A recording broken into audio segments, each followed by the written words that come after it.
왜 유대인은 예수를 놓쳤을까요? 성경을 열심히 보던 사람들이었습니다. 성경을 가장 잘 알던 사람들이었습니다. 메시아를 가장 기다리던 사람들이었습니다. 그런데 정작 그 메시아가 왔을 때 그들은 알아보지 못했습니다. 더 놀라운 사실은 그 모든 일이 이미 성경에 기록되어 있었다는 것입니다. CCTV를 켜놓은 것처럼 미리 그들의 행동 하나하나를 기록해 놓았다는 것입니다. 놀라지 마십시오. 약속된 주인공이 왔을 때 그를 두고 벌어지는 단 8개의 예언만 따져도 한 사람에게 이루어질 확률은 10 곱하기 10의 17승분의 1. 그런데도 놓쳤습니다. 왜일까요? 그리고 우리는 다를까요? 신과의 약속을 알고 계십니까? 이 질문은 단순한 신앙 지식의 문제가 아닙니다. 당신의 신앙이 참인지 아니면 착각인지 가르는 기준입니다. 교회를 다닌다고 해서, 헌금을 많이 했다고 해서, 봉사를 열심히 했다고 해서 구원이 보장되는 것이 아닙니다. 만약 그렇다면 하나님은 왜 약속이라는 것을 성경 전체에 걸쳐 반복해서 기록하셨겠습니까? 성경은 단순한 종교 서적도 이야기 책도 아닙니다. 하나님과 인간 사이에 맺어진 약속의 기록입니다. 쌍방이 지켜야 하는 계약서라는 것입니다.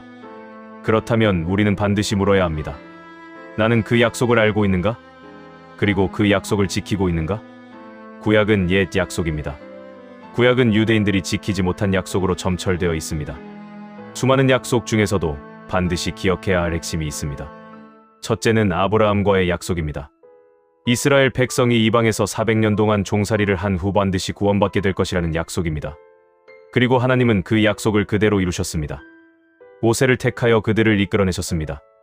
여기까지는 분명합니다. 400년이 지나서 하나님은 약속을 지키셨던 것입니다. 하나님은 약속을 반드시 지키시는 분입니다. 그러나 정작 중요한 것은 그 다음입니다. 모세가 죽음을 앞두고 있을 때 하나님과 이스라엘 백성 사이 또 하나의 약속이 약정됩니다. 모세와 같은 선지자를 다시 보내겠다는 놀라운 약속입니다. 그리고 이렇게 말씀하십니다. 내가 보내는 자에게 내 말을 주리니 그는 내가 명하는 모든 말을 내 이름을 가지고 전하리라. 이 말씀은 단순한 말씀이 아닙니다. 보내는 자에게 하나님의 이름을 사용할 사용권을 주어서 보낸다는 의미입니다. 하나님이 보내는 자의 말은 곧 하나님의 말씀과 같은 권위를 가진다는 선언입니다. 그러니 그들의 운명은 그를 알아보느냐 몰라보느냐에 달렸던 것입니다. 이 약속은 약 1500년이라는 시간을 지나 실제로 이루어집니다. 그러나 하나님은 아무 준비 없이 보내지 않으셨습니다. 수많은 선지자를 통해 구약 39권 곳곳에 그 인물에 대한 수많은 단서를 남기셨습니다. 마치 퍼즐처럼 누구라도 자세히 살펴보면 알아볼 수 있도록 기록해 놓은 것입니다. 그렇다면 그들이 변명하지 못할 가장 결정적인 장면을 보아야 합니다. 그리스도의 탄생입니다. 주인공 그리스도가 베들레헴에서 태어날 것이라는 약속은 이미 기록되어 있었습니다. 그렇다면 하나님은 그 약속을 이루기 위해 어떤 일을 하셨습니까? 마리아가 만삭이 되었을 때 하나님은 역사 속에서 직접 움직이셨습니다. 당시 로마 황제를 통해 전국적인 호정령을 내리게 하셨습니다. 그 결과 나사렛에 살던 요셉과 마리아는 약 150km를 나귀 타고 이동하여 베들레헴으로 가야만 하는 상황을 만들어냅니다. 여기서 중요한 질문입니다. 그들이 예언을 이루기 위해 움직였습니까? 아닙니다. 그들은 단지 황제의 명령에 따라 움직였을 뿐입니다. 그러나 결과는 무엇입니까? 예언이 정확히 이루어졌습니다. 이것이 바로 성경의 핵심입니다. 하나님은 인간이 인식하지 못하는 가운데서도 약속을 이루십니다. 이 사실을 모르면 어떻게 됩니까? 요즘 도올 김용옥 같은 사람이 성경은 허구라고 방송에서 떠들더군요. 그런 사람 말을 듣다 보면 준비되지 않은 신앙은 한순간에 무너집니다.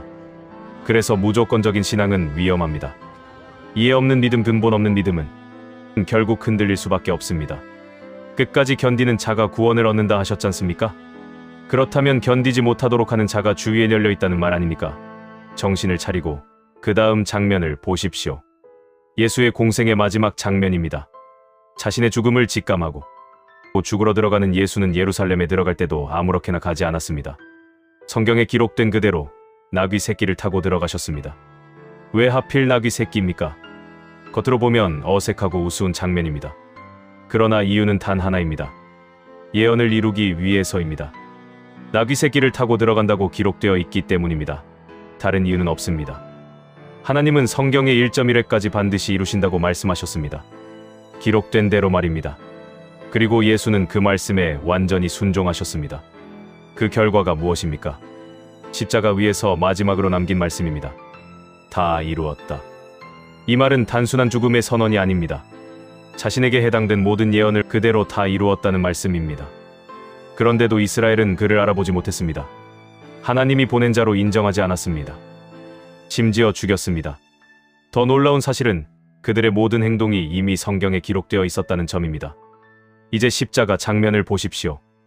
예수께서 십자가에 달려 계십니다. 인간적으로 보면 가장 처참하고 가장 수치스러운 순간입니다. 그런데 그 아래에서 로마 군병들이 무엇을 하고 있었는지 아십니까? 예수의 옷을 나누고 있었습니다. 겉옷은 찢어 나누고 속옷은 찢지 않고 제비를 뽑아 차지합니다. 그런데 이 장면이 우연일까요? 이미 성경에 기록되어 있었습니다. 그들이 내 겉옷을 나누며 내 속옷을 제비 뽑나이다. 십자가 아래에서 벌어진 이 작은 행동까지도 하나님은 이미 기록해 두셨습니다. 또 하나의 장면이 있습니다. 예수께서 십자가 위에서 고통 속에 계실 때 이렇게 말씀하십니다. 내가 목마르다. 그때 사람들은 신 포도주를 적신 해면을 갈대에 메어 입에 댑니다. 인간적으로 보면 고통 속에 있는 사람에게 내민 마지막 행위처럼 보입니다. 그런데 이 장면조차 이미 기록되어 있었습니다. 그들이 쓸개를 음식물로 주며 목마를 때에 신 포도주를 마시게 한다고 기록되었으니 십자가 위에서의 고통, 그 마지막 순간의 한 장면까지도 예언대로 이루어진 것입니다. 이것이 무엇을 의미합니까? 단순한 우연이 아닙니다. 인간이 연출할 수 있는 일이 아닙니다. 그래서 한 사람이 이 모든 예언을 이루었다는 것이 얼마나 불가능한 일인지 수학적으로 계산한 사람이 있습니다. 놀라지 마십시오. 미국의 천재 수학자이며 천문학자인 피터 스토너 박사. 그는 자기 제자들 600명을 데리고 장장 10년 동안 메시아에 대한 예언을 연구했습니다. 그중 대표적인 8가지의 예언을 뽑아서 그것이 한 인간에게 이루어 나타날 확률을 계산해 낸 것입니다.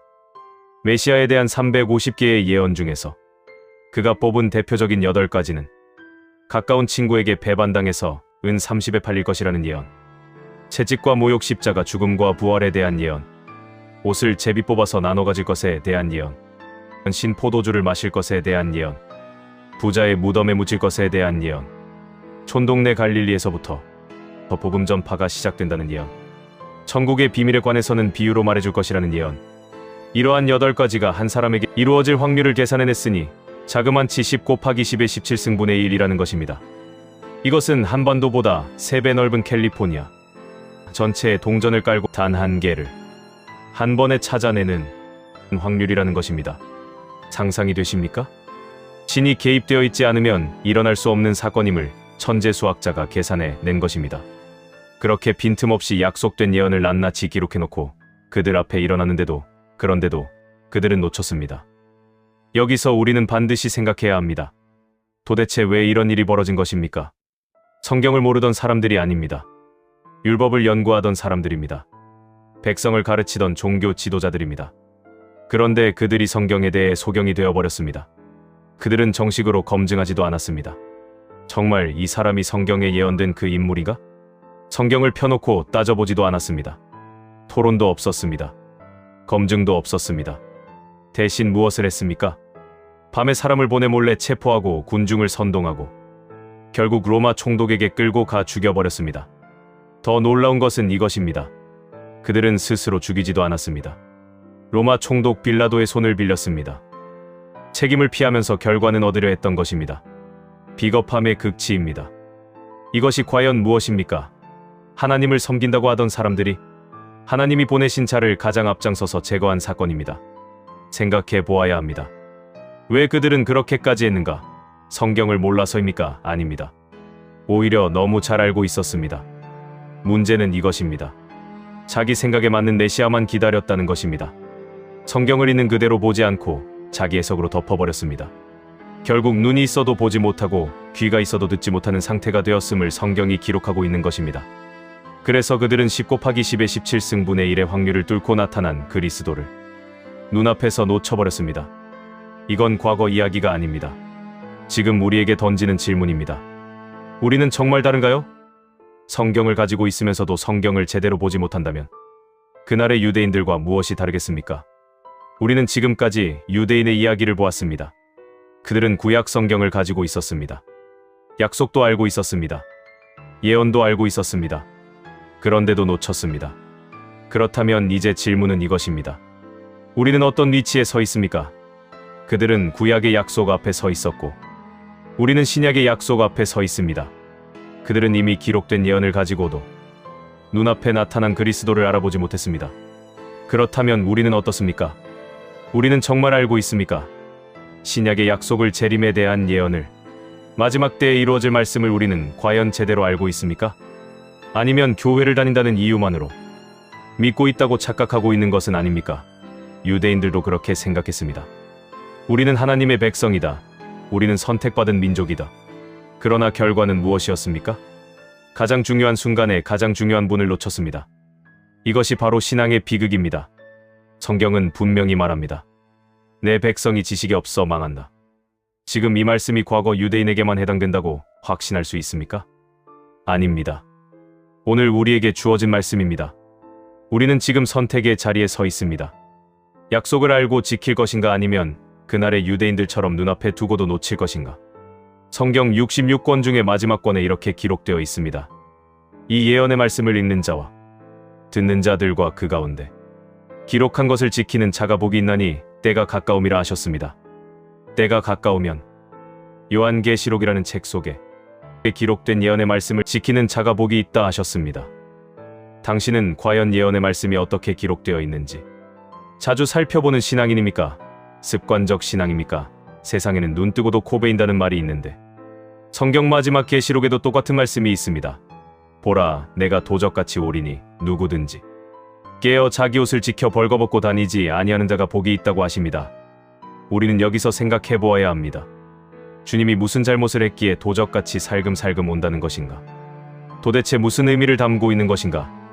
여기서 중요한 단어는 깨어서 자기 옷을 지키는 자와 깨어있지 않고 자기 옷을 도둑 맞은 자가 있음을 말하고 있으니 영적인 잠을 자는 자는 자기가 벌거벗고 자고 있는지도 모르는 자니 아담은 창세기 2장에서 벌거벗었으나 부끄러워 아니하니라 하더니 3장에 넘어와서 뱀이 그것을 알고 접근해서 두 사람의 욕망을 부추겨 망가뜨리는 것을 봅니다. 그 다음에 하나님이 하시는 말씀을 누가 너희에게 벗었음을 고하였느냐고 따져 물으신 것을 뱀은 자신이 하나님의 모든 직책을 벗어던지고 나온 벌거벗은 존재로 동산에 들어와서 자기와 같은 동류를 만들어내는데 성공했으니 뱀이 말하는 것은 하나님을 사랑하지 말고 의지하지도 말고 이 세상과 이 세상에 있는 것들을 사랑하고 자기의 하고픈 욕망을 가지고 살아가라는 것이었으니 그것이 죄의 시작이요 짐승의 옷을 입으며 우리 신앙인들은 세상 사람들이 입고 있지 않은 말씀에 전신갑주를 입으라고 말씀하신 것이죠. 신앙세계는 때에 맞는 의의 옷이 존재합니다. 그 옷을 사서 입으라고 말씀하십니다. 나는 부자라고 하면서 부족한 것이 없다고 하는 자들에게 주님은 가난한 것과 눈먼 것과 벌거벗은 것을 알지 못하느냐고 계시록 3장에 꾸짖고 있습니다. 그들에게 오히려 세 가지를 사라고 말씀하십니다. 불로 연단한 금을 사서 부유하게 하라고 말씀하시고 흰옷을 사서 입어서 벌거벗은 수치를 보이지 않게 하라 하시고 안약을 사서 눈에 발라보게 하라 하십니다. 그러한 세 가지를 갖추지 못한 자는 주님이 도적같이 와서 모든 것을 다 이루어도 눈먼 자이니 영적 세계가 어떻게 돌아가는지 알 수 없게 된다는 것이죠. 주님이 말씀하시기를 내가 너희에게 미리 말한 것은 일이 이룰 때 믿게 하기 위함이라고 하셨으니 정작 미리 말한 것이 이룰 때가 되어 눈앞에 이루어져도 눈이 멀어서 도무지 보지 못한다는 것이니 눈뜬 장님이라는 것입니다. 또한 금을 사라는 것도 그냥 금이 아니고 불로 연단한 금을 사라는 것이니 그냥 금과 불로 연단한 금을 어떻게 구분할 수 있는가입니다. 그것을 알기 위해 눈먼 것을 눈뜨게 해주는 안약을 사서 발라보게 하라 했으니 설마 신앙세계의 안약이 무엇을 말하는지 깨닫기 위해서 찾으라 두드리라 구하라고 했으니 저절로 가만히 있어도 된다고 성경은 절대 말하지 않습니다. 목마른 자들은 다 내게로 오라고 외쳤지만 그 당시 유대인들은 육적인 목마름만 해결해주면 된다는 것이었고 모세를 통해 준 율법만 잘 지키면 된다였고 영적인 세계에 대한 목마름은 없었으니 생명수에는 관심이 없었고 오직 율법만 지키면 된다는 자들이었던 것입니다. 지금 당신의 신앙은 정말 약속 위에 서 있습니까? 아니면 아무것도 모른 채 그 길을 그대로 따라가고 있습니까? 세상의 길은 내비게이션을 켜서 길 위에 나타나는 각종 표지판을 맞춰보고 갑니다. 그런데 영적인 길의 내비게이션은 성경인데 성경을 덮어놓고 믿거나 당신은 영적인 세계의 길을 가는데 내비게이션을 키지도 않고 가고 있는 것은 아닌지요? 오늘날 신앙인 중에 억울하기 짝이 없는 신앙인이 누군지 아십니까? 내비게이션인 성경을 열심히 보면서도 표지판을 같이 보지 못하는 신앙인입니다. 때가 되어 표지판이 나타났고 그것이 내비게이션에 기록되어 보이는데도 무관심한 것 맞춰보지도 않는 것 유대인과 똑같은 행동을 한다는 것입니다. 오죽하면 예수님이 마태 10장에서 사람의 원수가 너희 집안 식구라고 말했겠습니까? 예수가 그들 앞에 주인공으로 나타났을 때 한 사람은 그가 맞다고 하고 한 사람은 무슨 뚱딴지 같은 소리냐고 서로 싸우고 원수가 되는 일이 벌어지고 있음을 말했던 것입니다. 내가 온 것은 화평을 주러 온 것이 아니고 검을 주러 왔다고 말합니다. 이 말이 무슨 말입니까? 도대체 화평케 하는 자가 복이 있다고 했는데 말입니다. 예수는 자기가 말씀의 검, 날카로운 진리의 검을 던져주러 왔다고 말씀했던 것입니다. 2000년 전에 예수가 그들 앞에 나타났을 때 한 집안에서 누구는 그를 인정하고 누구는 인정 못하니 그가 주는 말씀을 날카로운 칼에 비유해서 검을 주러 왔다고 말했던 것입니다. 누구는 받아들이고 누구는 죽어도 인정 못하겠다고 하니 집안에 일어나는 분란을 말했던 것입니다. 창세기의 가인과 아벨도 보십시오. 한 집안 식구로 잘 지내다가 제사 문제로 원수가 되었고 가인이 자기 동생 아벨을 죽이고 말았습니다.